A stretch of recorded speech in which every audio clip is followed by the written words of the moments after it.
आपने भी अनुभव किया है कि बीते 6 वर्षों में जो रिफॉर्म्स हुए उनके कारण आज संकट के इस समय भारत की व्यवस्थाएं अधिक सक्षम, अधिक समर्थ नजर आई है। वरना कौन सोच सकता था कि भारत सरकार जो पैसे भेजेगी वो पूरा का पूरा गरीब की जेब में, किसान की जेब में पहुंच पाएगा। लेकिन ये हुआ, वो भी तब हुआ जब तमाम सरकारी दफ्तर बंद थे, ट्रांसपोर्ट के साधन बंद थे। जनधन, आधार, मोबाइल, जेएएम, जेम की त्रिशक्ति से जुड़ा सिर्फ एक रिफॉर्म था जिसका असर हमने अभी देखा।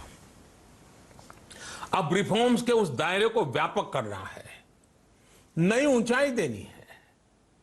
ये रिफॉर्म्स खेती से जुड़ी पूरी सप्लाई चेन में होंगे ताकि किसान भी सशक्त हो और भविष्य में कोरोना जैसी किसी दूसरे संकट में कृषि पर कम से कम असर हो।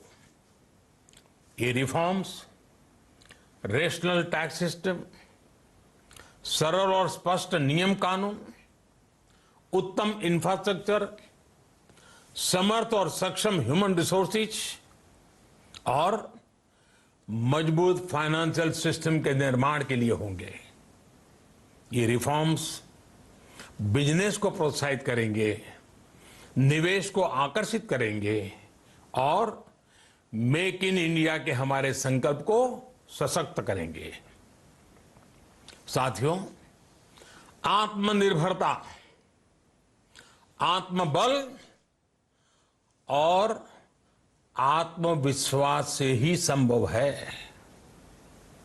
आत्मनिर्भरता ग्लोबल सप्लाई चेन में कड़ी स्पर्धा के लिए भी देश को तैयार करती है और आज ये समय की मांग है कि भारत हर स्पर्धा में जीते, ग्लोबल सप्लाई चेन में बड़ी भूमिका निभाए।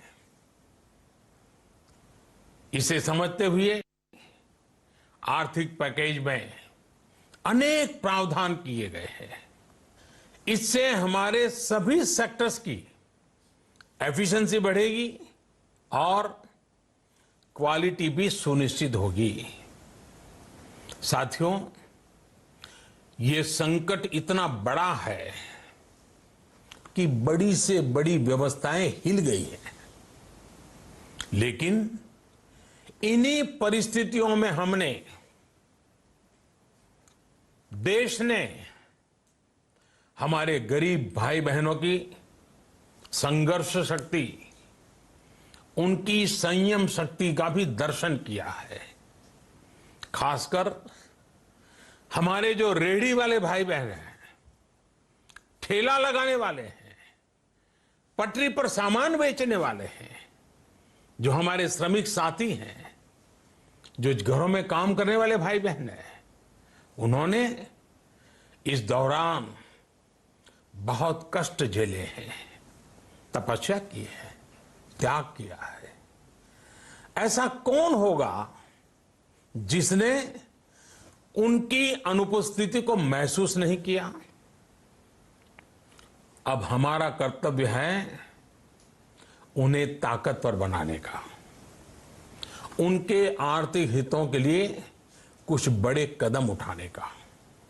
इसे ध्यान में रखते हुए गरीब हो, श्रमिक हो, प्रवासी मजदूर हो, पशुपालक हो, हमारे मछुआरे साथी हो, संगठित क्षेत्र से हो या असंगठित क्षेत्र से, हर तबके के लिए आर्थिक पैकेज में कुछ महत्वपूर्ण फैसलों का ऐलान किया जाएगा। साथियों, कोरोना संकट ने हमें local manufacturing, local market, local supply chain, इसका भी महत्व बराबर समझा दिया है। संकट के समय में लोकल ने ही हमारी डिमांड पूरी की है, हमें इस लोकल ने ही बचाया है। लोकल सिर्फ जरूरत नहीं, बल्कि हम सबकी जिम्मेदारी है। समय ने हमें सिखाया है कि लोकल को हमें अपना जीवन मंत्र बनाना ही होगा। आपको आज जो ग्लोबल ब्रांड्स लगते हैं, वो भी कभी ऐसे ही बिल्कुल लोकल थे, लेकिन जब वहां के लोगों ने उनका इस्तेमाल शुरू किया, उनका प्रचार शुरू किया, उनकी ब्रांडिंग की, उन पर गर्व किया, तो वो प्रोडक्ट्स लोकल से ग्लोबल बन गए। वो प्रोडक्ट्स लोकल से ग्लोबल बन गए। इसलिए आज से हर